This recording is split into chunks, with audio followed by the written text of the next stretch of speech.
우리는 살아가면서 중요한 것들이 많이 있죠. 특별히 우리 신앙생활을 하는 사람들에게 있어서 중요한 것은 무엇이냐라고 묻는다면 아마 여러 가지들을 많이 우리가 이야기할 수 있을 것 같습니다. 그런데 그 가운데 정말로 중요한 것이 무엇이냐라고 한다면 믿음입니다 라고 말하는 것이 얼마나 중요한지 또한 모두가 인정할 겁니다. 왜냐하면 우리가 신앙생활하고 있다는 것을 또 다른 말로 믿음생활한다 라고도 말하잖아요. 우리 그리스도인을 가리켜 신자 혹은 믿는 자라고도 말합니다. 도대체 우리는 어떠한 믿음을, 어떠한 우리가 붙들고 있는 그것이 있기에 우리로 하여금 이 믿음이 그렇게 중요한지 우리가 한번 생각해 보는 시간을 가져보려고 합니다. 히브리서 11장은 굉장히 유명한 장입니다. 우리가 성경의 각각의 몇몇 장들은 때로는 그 제목과 같은 장, 어쩌면 그 이름이 붙여져 있죠. 히브리서 11장을 가리켜 우리는 보통 믿음장이라고 말하죠. 바로 이 히브리서 11장에 나타나는 믿음이 무엇인지, 그리고 그 믿음이 나의 믿음과 어떠한 유사성과 차이점이, 혹은 내가 어떻게 해야 이 믿음을 가질 수 있는지 하나님의 말씀을 통해서 나눠보려고 합니다. 특별히 서신서를 보면은요, 히브리서도 하나의 서신서죠. 서신서라는 것은 쉽게 얘기하면 편지죠. 편지의 형식을 빌어 하나님의 말씀을, 때로는 그 말씀을 받는 교회가 되었든 때로는 개인이 되었든 아니면 여러 회중이 되었든 상대방에게 보낸 것이 바로 이 서신서라고도 우리는 표현을 하고 있죠.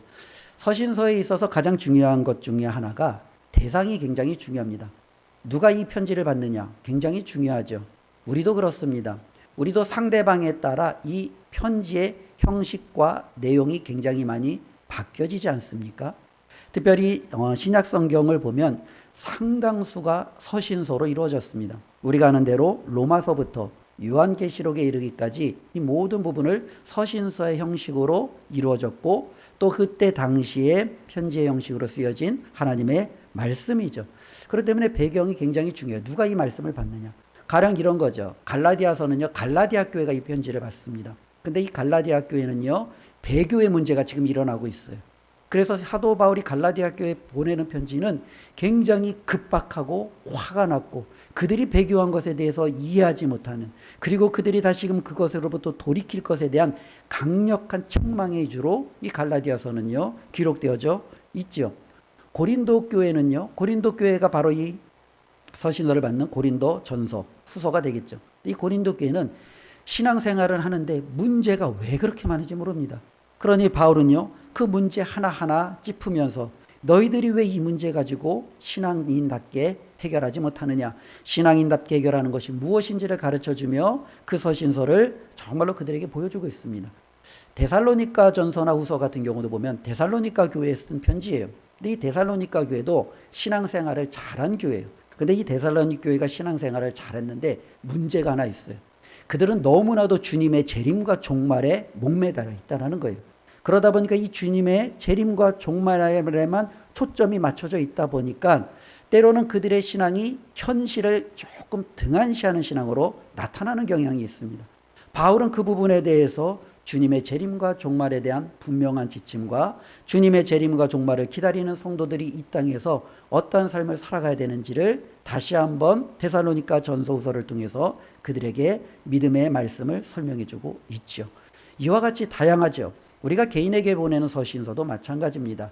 디모데라든지 디도와 같은 목회자에게 보낸 우리는 서신서를 보통 목회서신으로 구별하죠.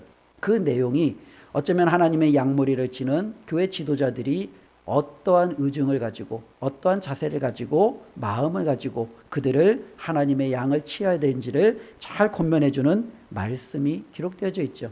빌레몬서 같은 경우는 빌레몬이라는 개인에게, 그렇죠?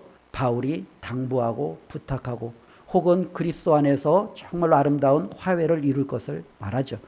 그러니까 우리가 하나님의 말씀을 읽을 때 도대체 이 말씀을 누가 받고 있느냐, 이 대상을 우리가 파악하면서 하나님의 말씀을 읽으면 훨씬 더 그 말씀의 깊이를 제대로 파악할 수 있다는 겁니다.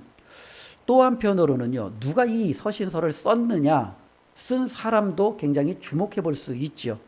로마서부터 계시록에 이르기까지 상당수가 서신서 형식으로 기록되어졌다고 하는데 이 서신서를 보면은 이때 고대 이제 로마 시대잖아요. 이 고대 그때 당시에는요, 이게 그 편지의 형식이 있어요.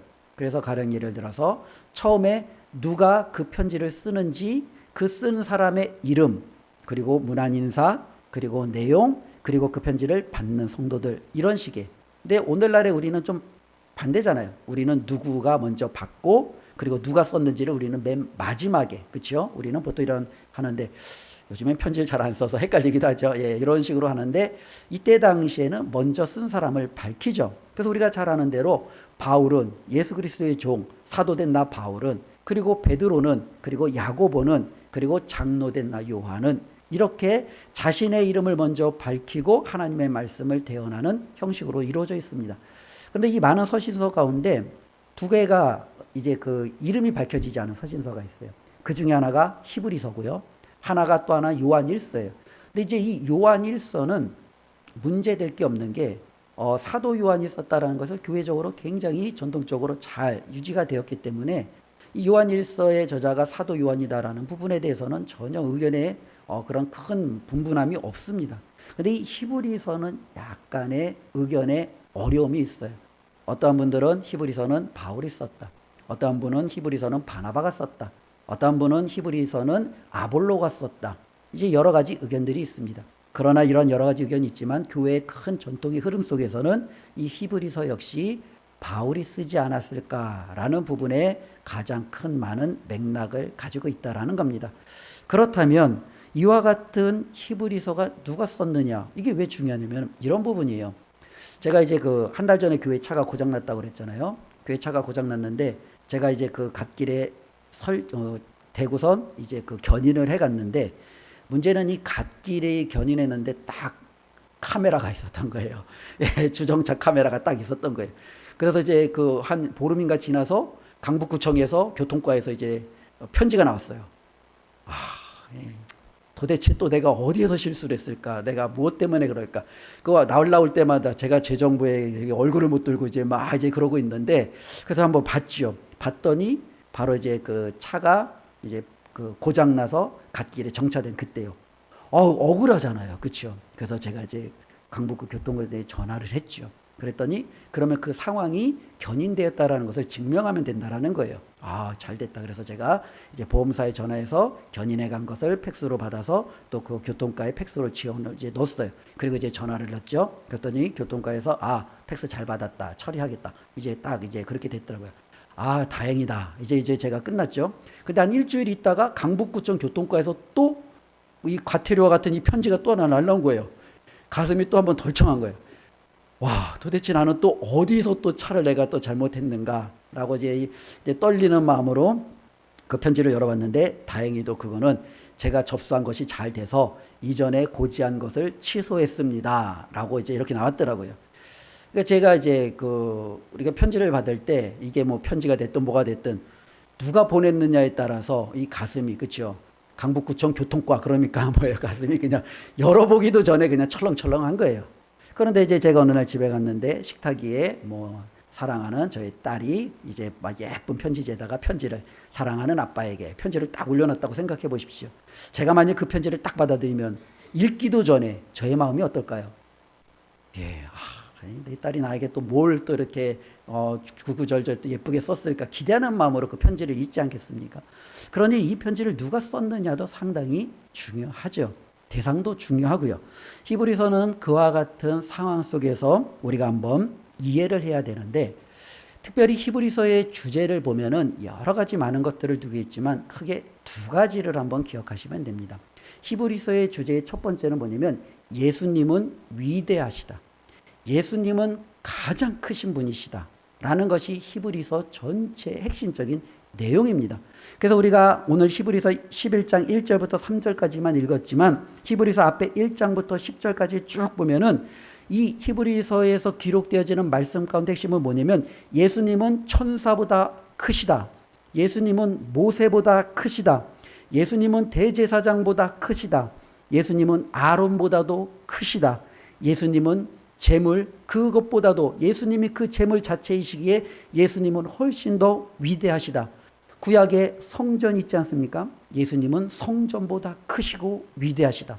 이게 바로 히브리서 전체가 계속적으로 말씀하고 있는 핵심의 내용입니다. 그러니 예수 그리스도보다 더 위대하고 크신 분이 존재하느냐? 그렇지 않다라는 거예요.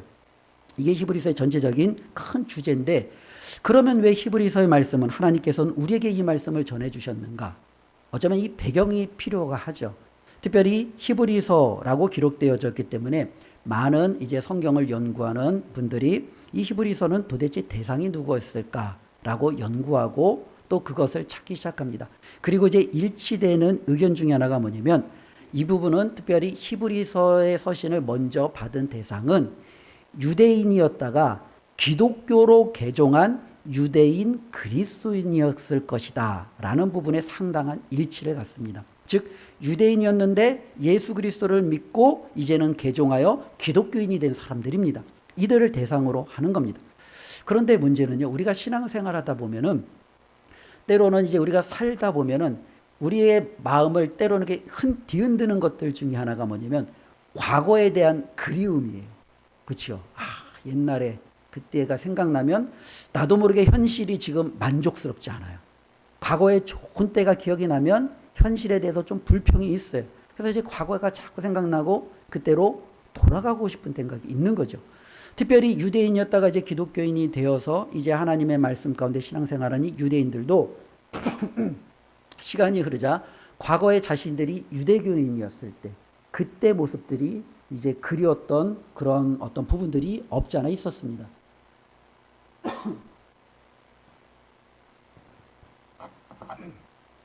그 중에 바로 하나가 뭐냐면 유대인에게는 성전이 있잖아요. 근데 기독교인에게는 성전이라는 90점이 없어요. 예전에 우리는 정말로 그 성전을 중심으로 먼 곳에서 모두가 모여 하나님 앞에 함께 예배했던 때 그립죠. 그들에게는 제사가 있었어요. 하나님 앞에 드리는 이 제사를 통해서 정말로 눈에 보여지는 그 의식이 주는 이 엄청난 어쩌면은 마음속에 오는 감동이 있었어요. 그런데 그리스도 기독교 안에는요, 그와 같은 감동들이 그렇게 크게 보여지지가 않는 거예요. 이와 같은 그리움들이 때로는요, 그들 가운데 마음속에 내재되어 있기 시작하는 거죠. 그런데 이것이 내재되어 있는데 어떤 계기로 인해서 이것이 폭발되는 경우가 있어요.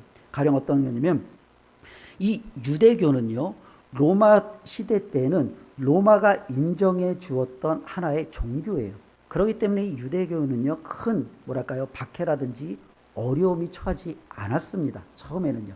나중에는 이 유대인들이 반란을 일으켰기에 로마에 의해서 멸망을 당했지만 그 전까지 이 로마는요, 상당 부분 로마가 인정해줘서 유대인 안에, 특별히 유대교 안에 안정적인 신앙생활을 할 수 있었습니다. 그런데 기독교는 달랐어요. 왜냐면은 처음에는 유대교와 같은 분파인 줄 알았는데 유대인들이 이들을 핍박하기 시작하고 그러다 보니까 로마도 이 기독교를 핍박하기 시작하는 거예요. 내가 유대교에 있었을 때는 그래도 정말로 세금 문제, 경제적인 문제는 그래도 종교적인 문제에서는 안정적으로 신앙생활을 했는데 기독교인이 되다 보니 여러 가지 핍박, 유대인들의 핍박, 때로는 정말로 이방인들의 핍박, 때로는 로마 당국자들의 핍박, 이와 같은 것들이 몰리다 보니까 어떻게 해요? 다시금 그리움과 더불어 과거로 돌아가고 싶은, 유대교로 회귀하고 싶은 그러한 마음들이 일어나기 시작하는 거죠. 바로 이와 같은 상황을 알고 있었기에 히브리서는요, 하나님의 말씀을 통해서 그들에게 말하는 거예요. 너희들이 성전으로 돌아가고 싶으냐? 성전보다 더 위대하신 분이 여기에 계시다. 너희들이 과거의 그 제사와 때로는 그 제물과 하나님 앞에 드렸던 그 의식이 정말로 그리우냐? 그것보다도 훨씬 크신 분이 여기에 계시다. 너희는 모세와 때로는 선지자들과 천사들이 너희와 너희 조상들에게 주었던 그 엄청난 때로는 그와 같은 종교적인 그런 유산들이 그립고 그것으로 돌아가고 싶으냐? 천사보다 모세보다 아론보다 크신 분이 여기에 계시다 라는 거예요. 이게 바로 히브리서가 말하는 첫 번째 주제예요. 그렇다면 두 번째 주제는 무엇이겠습니까? 바로 예수님이 이와 같이 크신데 예수님을 떠나 돌아가는 것처럼 미련한 것은 없는 거죠. 그 예수 그리스도를 향한 끝까지 믿음을 붙들어라. 이게 바로 히브리서가 말하는 핵심입니다. 그러니 저와 여러분들이 바로 우리가 살아갈 때 가장 중요한 것은 무엇이냐? 예수 그리스도를 붙드는 그 믿음, 이것을 붙드는 것, 이게 가장 중요합니다라고 외치며 선언하는 것이 히브리서의 전체적인 가장 큰 핵심임을 우리가 기억할 필요가 있습니다. 그래서 먼저 두 구절 정도만 한번 찾아볼 텐데요. 히브리서 10장 23절입니다. 우리 다 같이 한 목소리로 한번 읽겠습니다. 또 약속하신 이는 미쁘시니 우리가 믿는 도리에 소망을 움직이지 말며 굳게 잡고. 히브리서가 말하는 거예요. 정말로 그것을 어떻게 해요? 굳게 붙잡으라는 거예요. 히브리서 12장 2절부터 3절입니다. 함께 읽습니다. 믿음의 주요 또 온전하게 하시는 이인 예수를 바라보자. 그는 그 앞에 있는 기쁨을 위하여 십자가를 참으사 부끄러움을 개의치 아니하시더니 하나님 보좌 우편에 앉으셨느니라. 너희가 피곤하여 낙심하지 않기 위하여 죄인들이 이같이 자기에게 거역한 일을 참으신 일을 생각하라. 즉 믿음의 주요 온전하게 하신 이 예수를 어떻게 해요? 바라보자라는 거예요. 끝까지 그 믿음을 우리가 유지하자라는 거예요. 특별히 성경에서 저와 여러분들을 여러 가지로 정의할 수 있을 겁니다. 특별히 하나님의 백성, 그리스도인, 그렇죠? 히브리서는요, 저와 여러분들을 다음과 같이 정의합니다. 히브리서 10장 39절 말씀입니다. 우리 함께 읽습니다. 우리는 뒤로 물러가 멸망할 자가 아니요 오직 영혼을 구원함의 이름을 믿음을 가진 자니라. 아멘. 저와 여러분들을 히브리서는요, 누구라고 지칭하고 있습니까? 믿음을 가진 자라는 거예요. 저와 여러분들은 믿음을 가진 자예요. 그러니 이 믿음을 가진 저와 여러분들은 어떻게 해야 되느냐? 하나님은 끝까지 이 믿음을 붙들고 굳게 붙잡아 믿음 안에서 승리하라 라고 말씀하고 있습니다. 근데 여기서 이제 문제가 있는 거죠. 도대체 믿음이라는 게 무엇이냐라는 거예요. 그래서 히브리서 11장은 그 믿음이 무엇인지 그 여러 신뢰들을 통해서 우리에게 가르쳐주고 있습니다. 믿음이란 바로 이 사람을 봐라. 이게 믿음이야. 이 사람을 봐. 이게 믿음이야. 이 사람을 봐. 이게 믿음이야. 그러니 너도 믿음을 가졌으니 이들과 같이 동일하게 나아가면 돼. 이것이 하나님께서 저와 여러분들에게 주시는 말씀인 줄로 믿습니다. 특별히 성경은요, 믿음은 저와 여러분들로 하여금 우리에게 오는 온갖 어려움을 다 이기게 합니다. 과거로 돌아가고 싶은 유혹을 뿌리치게 하는 게 믿음입니다. 수많은 핍박과 때로는 박해와 고난이 와도 이것을 극복하게 하는 것이 믿음입니다. 저와 여러분들이 자리에 주저앉지 않게 하고 우리로 하여금 다시금 일어서게 하는 것이 믿음입니다. 이 믿음을 우리에게 말씀하고 있는데요. 기억할 것은 이 믿음이 어느 날 갑자기 저와 여러분들에게 갑자기 짠 하고 생긴 게 아니라는 거예요. 이 믿음이라는 것은 하나님께서 저와 여러분들에게 주신 축복이라는 거예요. 우리가 잘 아는 말씀 에베소서 2장 8절 말씀입니다. 우리 함께 읽겠습니다. 너희는 그 은혜에 의하여 믿음으로 말미암아 구원을 받았으니 이것은 너희에게 난 것이 아니요 하나님의 선물이라. 자, 우리 2장 8절 말씀 한번 다시 한번 보십시오. 마지막에 보면 하나님의 선물이래요. 뭐가 하나님의 선물이에요? 구원이 하나님의 선물이에요. 구원은 하나님께서 저와 여러분들에게 공짜로 주신 선물이에요. 이 구원은 결코 우리의 그 어떤 행위, 그 어떠한 노력도 포함되지 않아요. 하나님이 저와 여러분들에게 주신 선물이 바로 구원이에요. 그런데 하나님께서 저와 여러분들로 하여금 이 구원을 이루게 하기 위해서 우리에게 하나 무언가를 주셨어요. 그게 바로 뭐예요? 믿음이라는 거예요. 하나님께서 구원받을 자에게 이 믿음이라는 것을 주심으로 그로 하여금 예수 그리스도를 영접하고 믿게 하시고 하나님의 놀라운 구원에 이르게 하신, 이게 바로 저와 여러분들이 받은 은혜고 선물이라는 겁니다. 이게 바로 믿음이죠. 그럼 도대체 이 믿음, 하나님이 나에게 주신 이 믿음이 뭐냐? 우리가 성경에 보면은 다양한 믿음의 사람들이 나옵니다.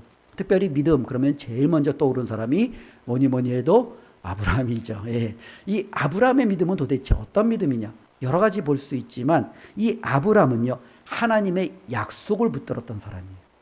이게 그의 믿음을 가장 잘 드러내요. 하나님은 아브라함에게 약속했어요.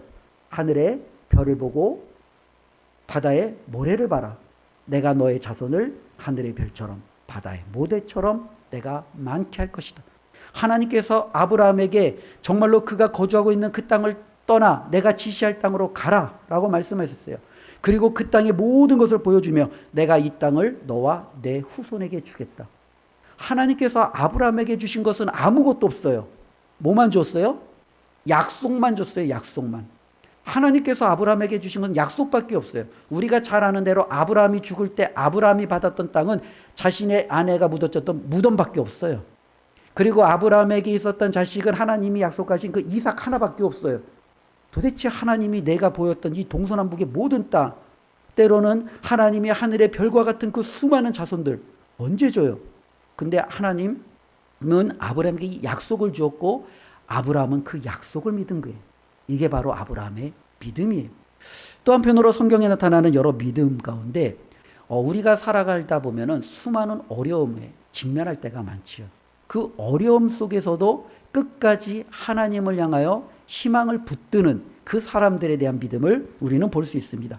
가장 대표적인 사람 중에 하나가 다윗이죠. 골리앗 앞에서 모든 이스라엘은 두려워 떨며 다 숨어버렸어요. 그런데 다윗은 어떻게 해요? 만군의 여호와 하나님의 이름으로 골리앗 앞에 나아가며 그 하나님께서 골리앗을 오늘 내 손에 붙이실 것에 대한 그런 담대함을 가지고 나아가지요. 우리가 잘 아는 다니엘의 세 친구 사드랑, 메삭, 아벳느고 이들을 한번 보십시오. 이들은 어떠합니까? 풀무불 가운데 왕의 노여움을 다 그 가운데 던져질 위기에 처했습니다. 근데 그들은 뭐라고 그래요? 하나님께서 능히 그 풀무불 가운데서도 우리를 건져내실 것이다. 행여 하나님이 건져내지 아니하신다 할지라도 그 하나님을 향한 절대적인 신뢰하는 믿음을 가지고 나갔던 것들이 바로 이들의 믿음이었습니다. 이 믿음의 측면에 드는 게 어쩌면 바울이죠. 바울은 부에도 가난해도 돌에 맞아도 낭떠러지에서 밀침을 당해도 풍요로움 속에 빠져도 어떠한 상황 속에서도 하나님에 대한 그 믿음을 그는 가진 거죠. 상황 속에서도 하나님에 대한 절대적인 확신을 가지고 그분을 놓치지 않는 것. 이게 바로 믿음이라고 성경에서는 또한 말하고 있죠. 예수님께서 특별히 많은 믿음 있는 사람들을 칭찬하셨어요. 예수님이 칭찬하신 사람들 중에 한 사람이 누구냐면 백부장이에요. 이 백부장이 자신의 정말로 종을 고쳐달라고 할 때 예수님이 그의 집으로 가려고 그랬어요. 그때 백부장이 뭐라고 그래요? 제가 주님을 감히 감당할 수 없사오니 주님께서 명령만 하시면 됩니다. 저도 제 부하에게 명령만 하면 그들이 알아서 다 합니다. 주님이 말씀만 하시면 제 부하도 나을 줄로 믿습니다. 주님이 깜짝 놀라시죠. 이스라엘 가운데도 내가 이만한 믿음을 본 적이 없다. 특별히 주님께서는요, 어쩌면은 수많은 많은 병자들을 고칠 때 특별히 그들의 믿음을 만천에 드러내십니다. 12년 동안 혈루증을 앓으며 많은 이들에게 어쩌면 자기 자신을 철저하게 감추며 살아갔던 그 한 여인은 주님의 옷자락 만나라도 내가 붙들면 이 병이 나을 수 있다라는 정말로 그것을 가지고 주님 앞에 많은 사람들이 있음에도 불구하고 그 주님의 옷자락을 붙들어 버립니다. 주님은 많은 사람들에게 그 여인의 믿음을 드러내시죠. 예수님 앞에서 믿음이라는 것은 어떤 믿음입니까? 예수님께 능력이 있으니 그 예수님이라면 능치 못함이 없다. 이 예수님이라면 반드시 가능하다라는 그 확신을 가지고 나가는 것이 믿음이겠죠. 때로는 우리가 야고보서도 계속적으로 살펴보지 않았습니까? 야고보가 강조하는 믿음은 어떤 믿음입니까? 하나님의 말씀에 순종할 줄 아는, 행할 줄 아는 믿음을 야고보는 우리에게 강조해 주고 있다라는 겁니다. 그러면 히브리서에서 말하는 믿음은 과연 무엇이냐라는 부분을 우리가 또 다시 한번 정리해서 한번 살펴보려고 합니다. 우리 먼저 오늘 말씀 1절 다 같이 한번 읽어보겠습니다. 믿음은 바라는 것들의 실상이요. 예, 믿음은 바라는 것들의 실상이요 보이지 않는 것들의 증거니. 저는 항상 느끼는 게 제가 이렇게 한글을 읽으면서도 도대체 읽고 나서도 해석이 안 돼가지고 어려운 경우가 참 많아요. 오늘 1절 말씀도 참 그래요. 믿음은 바라는 것들의 실상이요 보이지 않는 것들의 증거니.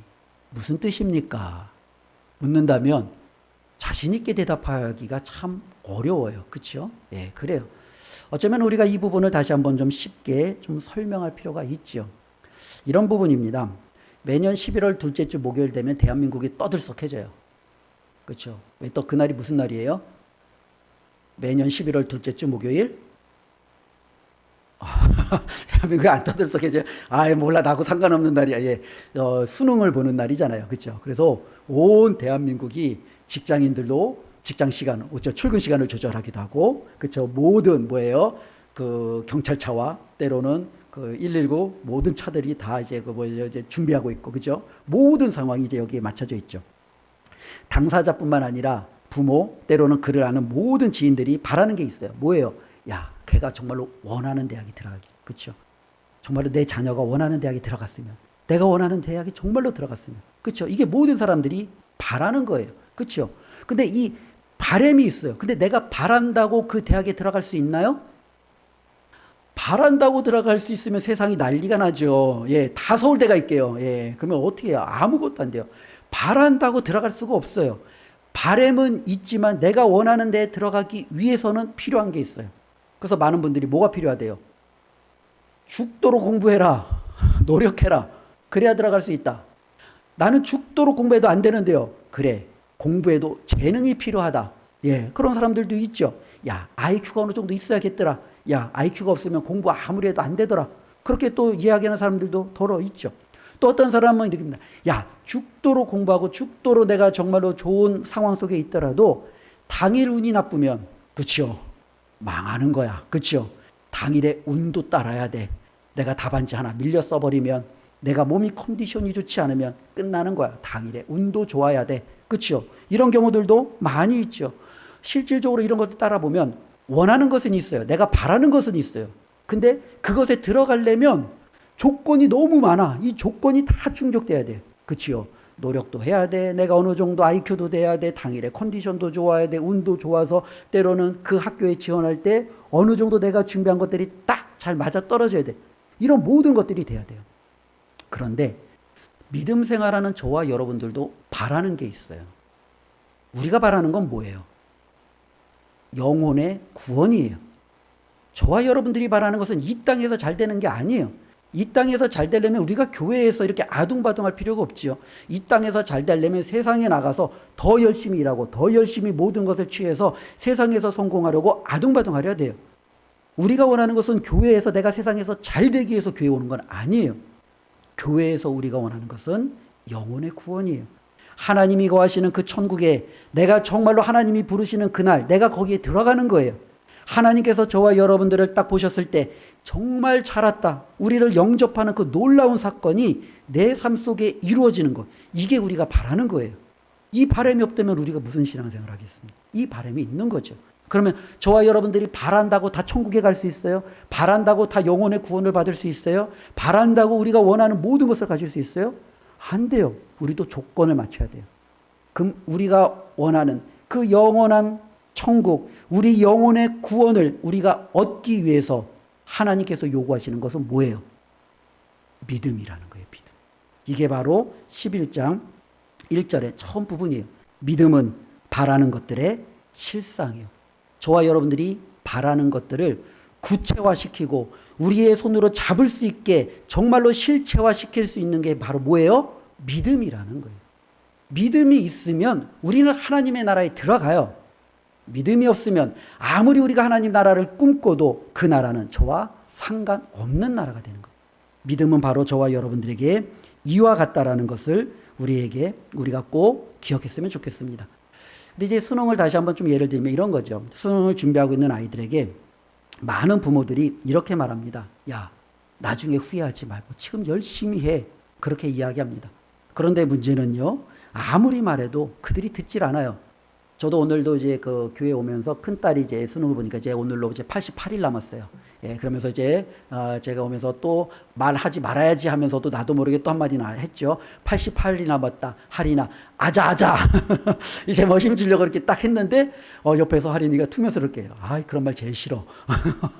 옆에서 그렇게 하는 거예요. 예, 그렇죠. 왜냐면은요, 우리는 알아요. 그렇죠. 수능을 겪었고 뭐 학력고사를 겪었고 아니면 수많은 것들을 봤기 때문에 이것이 얼마나 그들의 인생에 있어서 중요한지를 알아요. 그렇기 때문에 조금만 힘내자, 조금만 참자, 조금만 열심히 하자. 우리는 그렇게 얘기해요. 근데 수많은 아이들은요, 전혀 그것을 잘 알지 못해요. 그러니 그것을 어떻게 해요? 그냥 한 귀로 듣고 흘려버려요. 근데 간혹 가다가 말하지 않아도 정말로 최선을 다해서 준비하는 애들이 있어요. 그때 우리는 깜짝 놀래죠. 야, 얘는 도대체 뭐냐? 말하지 않아도 자신의 미래를 철저하게 준비하는 아이들이 있어요. 그들을 바라볼 때 우리는요, 굉장히, 뭐랄까요? 그 아이가 대견스럽겠죠. 실질적으로 성도들도 마찬가지예요.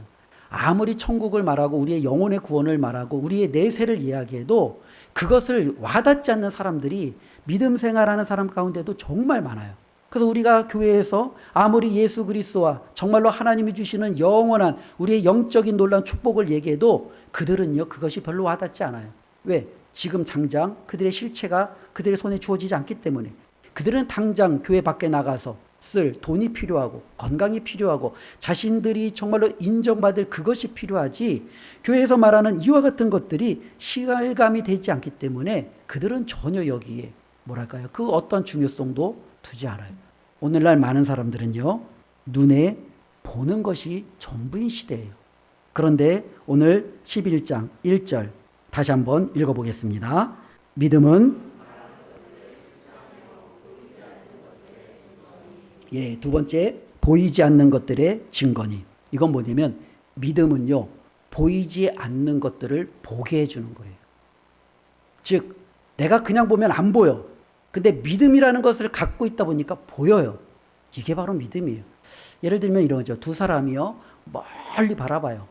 근데 멀리 바라보니까 너무 멀다 보니까 아무것도 안 보여. 근데 옆에 있는 사람이 망원경을 가지고 와서 멀리다 보니까 있네. 사람이었네 하고 옆에 있는 사람이 많아요. 근데 망원경을 쓰지 않은 사람은 아무리 보려고 해도 아무것도 안 보여요. 믿음은 바로 그 차이예요. 저와 여러분들이 믿음을 갖지 않고 아무리 보려고 해도 그것은 우리 눈에 보이지 않아요. 그런데 믿음이라는 것이 저와 여러분들이 이렇게 딱 쓰이면 이게 보이는구나. 이렇게 되는 거예요. 믿음이 없으면 하나님이 안 보여요. 믿음이 딱 들어오니까 하나님이 여기 계셨구나. 보이는 거예요. 믿음이 없으니까 예수 그리스도께서 나를 위해서 죽으셨다라는 이와 같은 것들이 전혀 실감이 되지 않아요. 믿음이 있다 보니까 예수님이 나 때문에 죽으셨구나. 이것이 바로 내 삶 속에서 그냥 느껴지기 시작하는 거예요. 믿음은 바로 이와 같다라는 거예요. 믿음은 저와 여러분들로 하여금 보이지 않는 것들을 보게 하는 게 믿음입니다. 우리 모두가 하나님께서 정말로 주신 놀라운 것들을 보는 그 믿음으로 승리하기를 바랍니다. 특별히 이런 부분들이죠. 불신자들은요, 보지 않아요. 보이지 않으니까요. 그러니까 믿지 않아요. 그렇죠? 이렇게 생각을 해보시면 되겠습니다. 우리가 살아가면서 우리에게 필요한 것들이 많이 있어요. 어쩌면 옳고 그름을 분별하기 위해서는 이성이라는 게 필요해요. 누군가를 긍휼히 여겨주기 위해서는 감정이라는 것이 필요해요. 그렇죠? 그러나 눈에 보이지 않는 하나님의 영원한 역사를 우리가 알기 위해서는 이성도 감정도 아닌 하나님이 주신 믿음이 필요하다라는 거예요. 우리가 이성을 증명할 수 없어요. 그런데 누구나가 이성이 있다라는 것을 그냥 알아요. 그치요?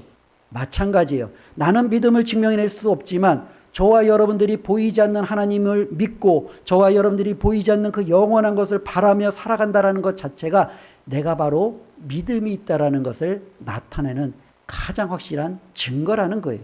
이것을 우리가 꼭 기억했으면 좋겠습니다. 이 믿음이 중요한 이유가 있어요. 우리 2절 말씀 한번 읽어보겠습니다. 선진들이 이로써 증거를 얻었느니라. 여기서 선진들은 누구냐면 구약에 있는 모든 하나님의 백성들이죠. 우리가 말한 이 선진들에는 다 포함이 되는 거예요. 특별히 뒤에 보면은요, 이 히브리서 저자가 얘기하는 아벨, 에녹, 노아, 아브라함, 그치요, 다윗, 때로는 라합, 수많은 성경에 구약에 기록됐던 많은, 그리고 기록되어 있지 않다 할지라도 그 믿음을 끝까지 지켰던 수많은 믿음의 선배들이 다 있는 거죠. 그럼 이 선진들이 증거를 얻었대요. 이 증거를 얻었다는 건 뭐냐면 인정을 받은 거예요. 누구의 인정을 받아요? 하나님의 인정을 받은 거예요. 하나님의 인정을 받는 거예요. 예. 제가 오늘 2번이나 띄워주네. 제가 오늘 예겸이를 1부 예배 때 띄워줬는데 예, 지금 예배 때도 예겸이를 또 한 번 띄워줘요. 저는 예겸이를 인정해요. 예. 저는 예겸이를 인정해요. 제가 이 인정하는 게 얼마나 크고 놀라요. 그런지 모르지만 저는 개인적으로 예겸이를 참 인정해요. 예겸이의 삶을 제가 지금까지 보면서 참 정말로 괜찮은 아이다. 저는 그게 인정이 돼요. 어쩌면 인정을 받는다는 것은 하나님 앞에 굉장히 놀라운 거죠. 제가 예견을 만약에 인정하는 것은 제가 원하는 조건들에 부합되는 뭔가가 있기 때문에 그렇겠죠. 그렇죠? 하나님이 누군가를 인정할 때도 하나님이 요구하시는 그 조건에 부합이 되어야지 하나님의 인정을 받을 수 있어요. 그럼 이 수많은 사람들이 하나님 앞에 인정을 받았던 그 조건은 뭐냐? 그들이 하나님 앞에 제사를 잘 드렸기 때문에, 그들이 하나님 앞에 순교했기 때문에, 그들이 자신들의 모든 재산을 하나님 앞에 바쳤기 때문에, 그들이 정말로 하나님 앞에 성실하고 공의롭고 정의로운 삶을 살았기 때문에 아니에요.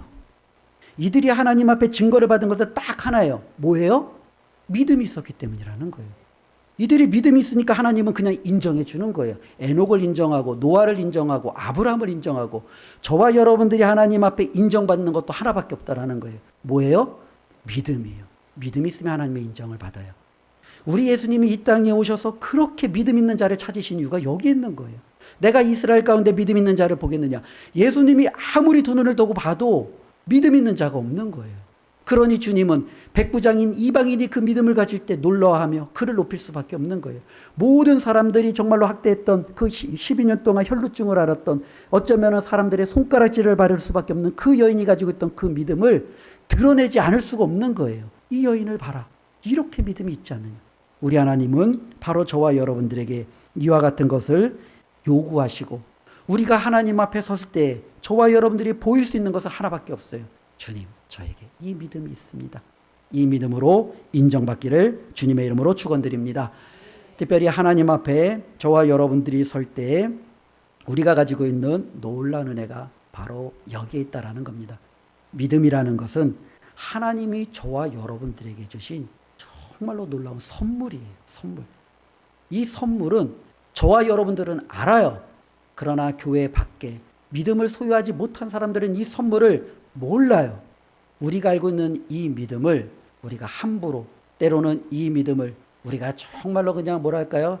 아무렇게나 대하지 말고 이 믿음이 얼마나 귀하고 가치 있는지를 깨달아 이 믿음을 주님 앞에 끝까지 붙드는 저와 여러분들이 되었으면 좋겠습니다. 그래서 다시 한번 우리 히브리서 10장 39절 이 말씀 한번 찾아서 한번 읽어보겠습니다. 히브리서 10장 39절 우리는 뒤로 물러가 멸망할 자가 아니요 오직 영혼을 구원함에 이르는 믿음을 가진 자니라. 예. 이와 같은 자신감을 가지십시오. 우리는 뒤로 가서 멸망할 자가 아니에요. 세상에서 살다가 우리는 정말로 비참하게 끝나는 그런 인생이 아니에요. 우리는 믿음을 가진 사람이에요. 결국에는 하나님이 저와 여러분들을 인정하시고 우리로 하여금 영혼을 구원하시며 하나님이 예배두신 영원한 하늘과 정말로 그 천국에서 우리는 하나님과 더불어 살아갈 놀라운 삶을 약속받은 자들이라는 거예요. 이 믿음으로 승리하시기를 주의 이름으로 축원드립니다. 기도하겠습니다.